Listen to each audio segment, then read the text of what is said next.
Hey guys, this is WWE K here, back with another video, and this is a review of SmackDown Live. This one's really good. Every single week they've honestly been beating Raw. To me personally, I look forward to SmackDown more than Raw, but anyways, let's get right into it. Kick off the show, Shane McMahon came out, was rumored all day he was bringing on a huge announcement. I thought it was going to be he was entering the Royal Rumble, but I was wrong. He announced the Elimination Chamber will take place in Phoenix, Arizona, and that if AJ Styles defeats John Cena, he will be defending his title inside the Chamber match. My favorite pay-per-view, Elimination Chamber, my favorite match in general to have that come back. I was so happy about that. And then AJ Styles came out, John Cena came out, after that The Miz pretty much came out, and it turned into John Cena on commentary and AJ Styles versus The Miz as the opening match. The opening match was really good. Ended up with the disqualification. AJ shoved Miz into John Cena, and then John Cena just shoved Miz into the barricade, and they just fought from that point on, and that ended the match.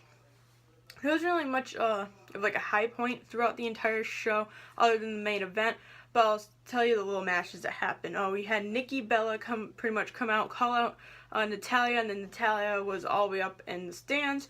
Went to the merch tent, pretty much was like, why don't I have any merch to go out? This Nikki merch, they have Brett merch, but of course they don't have Natalya merch.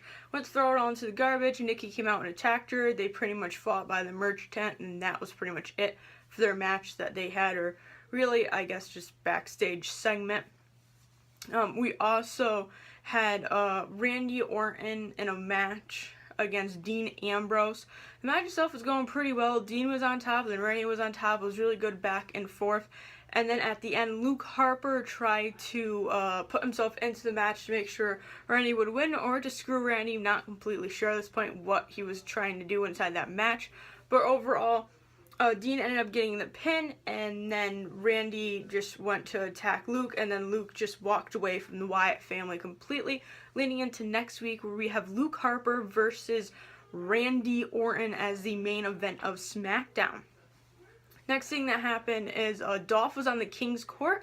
Jerry the King Lawler's a little show that he has made his return because they were in Memphis, Tennessee, Jerry the King Lawler's hometown. At the beginning, Dolph didn't say a damn word, like not at all, and I was like, great, this is a waste of the King's Court. And then Dolph was like, well, let me show you something, and showed Jerry the King Lawler's heart attack that happened, said that he caused it, and then kicked him in the chest and walked off. This is pretty much solidifying that Dolph is a heel now. He was kind of like a heel, but like one of those where maybe he was just like misjudged as a heel, but he's 100% turn heel. I don't know what they're going to do with him, especially since he was just face and he had a new t-shirt come out, but hopefully they'll use Dolph correctly, because I love Dolph. Then to the main event in the show, Alexa Bliss versus Becky Lynch inside a steel cage match. This was an incredible match all the way through. They did a lot of high stunts.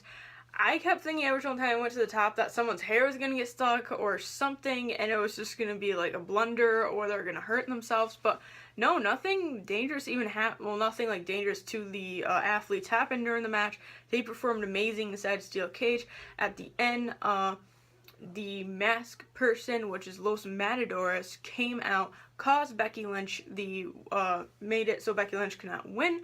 Alexa Bliss went to hold her hand, and then Becky ripped off the mask and found out it was Mickie James underneath it. I kind of called Mickie James at the same time. I was not really sure. I was kind of thinking Eva, and then I was kind of thinking maybe Tamina, but I was so happy it's Mickie James. She officially made her SmackDown return. So yeah, that's everything you missed on SmackDown this week. Sure to like this video and subscribe to my channel, because always more to come.